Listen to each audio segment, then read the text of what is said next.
Hello, and welcome to Opening Bars. Love Song is the debut single by American singer-songwriter Sara Bareilles, released in June of 2007. Some prevailing mythology surrounds the impetus of this song, mostly that Sara wrote it out of frustration with trying to provide her record label with something commercial enough for the pop market, which is somewhat true. But Sara later explained that it actually is a love song. She says, "It was a love song to my craft. It was a love song to my intention, to my heart and soul. I was fighting for the essence of some truth inside me, which to me is a beautiful love song." Let's look at this harmonic reduction. Here we have all of the chords represented as half notes using the treble and bass clefs on the grand staff. There are two flats, so we have a traditional key signature of either B flat major or G minor. Now, I see a lot of sheet music for this online with one flat only, being labeled F major or D minor respectively. You might wonder why this is so.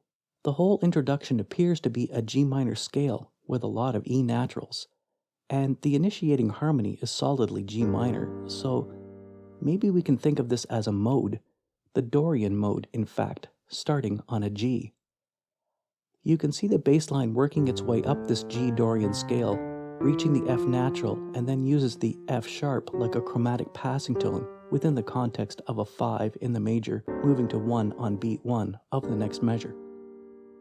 It's probably easier, notationally speaking, to leave the score with one flat, but I like being able to see the implications of the raised 6th degree, and so prefer two flats and to see the E naturals all over the place.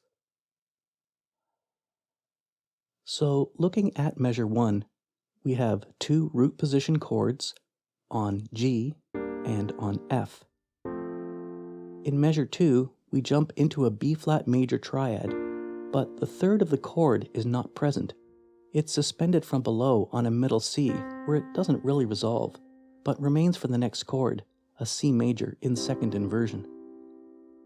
In measure 3, we have again two solid chords in root position, a D minor and C major, moving to a second inversion F major, and finally a D major in first inversion with that striking F sharp.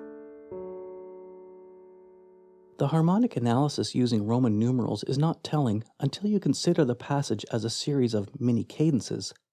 The first one is from measure 1 to 2, a 5-6 to 1 of the median 3 of the relative major key of B flat. No messing around here, Sara just gets right to it. The next one for me feels a bit like a deceptive cadence where we might expect that 4 chord to function as a 5 of 7 moving to F major, which is actually what we get in measures 3 to 4, but it slips deceptively to its relative minor on D. And of course, later we get that very strong D major, 5-6, returning to the tonic of G minor to cap it all off. In that final measure, it's not particularly appropriate to double the third of a chord in classic harmony, and especially the powerful gravitational pull of the leading tone in a minor scale. But I think you'll agree that the sonority it presents, and when Sara adds the octave doubling in the bass, gives it a very intriguing sonic quality, if only for a fleeting moment in the music. Let's look at the rhythm. Most sheet music publishers notate this as eighth notes, with eighth note rests in the right hand and quarter notes and eighth notes in the left. Take a look at the very last note in the left hand in the bass, and you'll see that it's a C natural. This note is most often notated incorrectly, sometimes written as a D, G, or even a C sharp. It really is the dominant 7th of the 5-1 perfect cadence in a sense, weirdly in its third inversion, but it happens so quickly that your ears don't really have a chance to pick that up. Normally, you wouldn't include the natural sign in the score, which I'm doing here, unless you want to provide it some notational emphasis or point something out to the performer that may be counterintuitive. In any event, that's my favorite little note in this progression.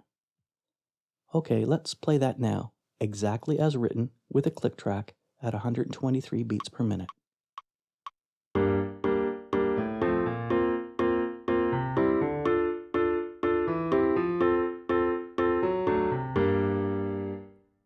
Well, that's simple enough, but of course you realize that it's not the way Sara plays it.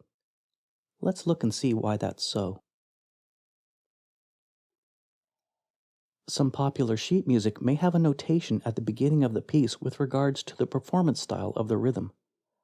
In this case, it says to treat notated straight eighth notes as a triplet, so in its essence, to play 3 eighth notes in the space normally occupied by just 2. Some scores also write the word swung, but I think that is ill-informed as swing in jazz has a lot more variation and subtlety available to it, depending on the era, style, or tempo of the piece.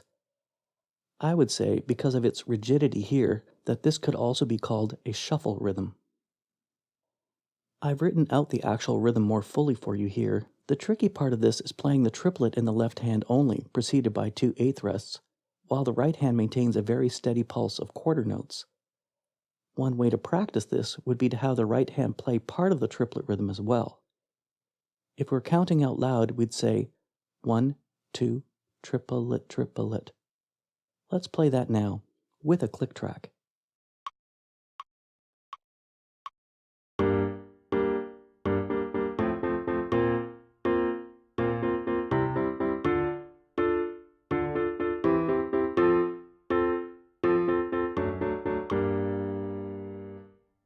Let's try it without the triplets in the right hand now.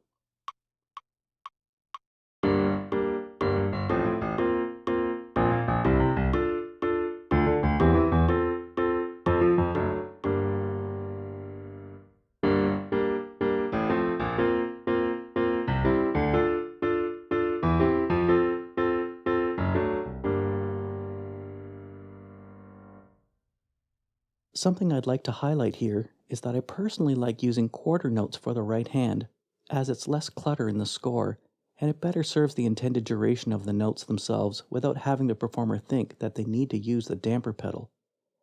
It's best to not use this sustain pedal at all, although you might be tempted, as there are a couple of instances, particularly in the last measure, where your hands need to move a great distance on the keyboard, and you may feel compelled to cover that movement. This last measure is also where the steadiness of the rhythm is most vulnerable. It will take some deliberate practice to negotiate that consistently. And just for fun, I want to make reference to another type of shuffle rhythm called shuffle, which is a German word mimicking the English word. There are a couple of famous examples of this rhythm, notably Rock and Roll Part 2 by Gary Glitter and Personal Jesus by Depeche Mode. So if we were to modify Sara's song to this rhythm, it would sound like this.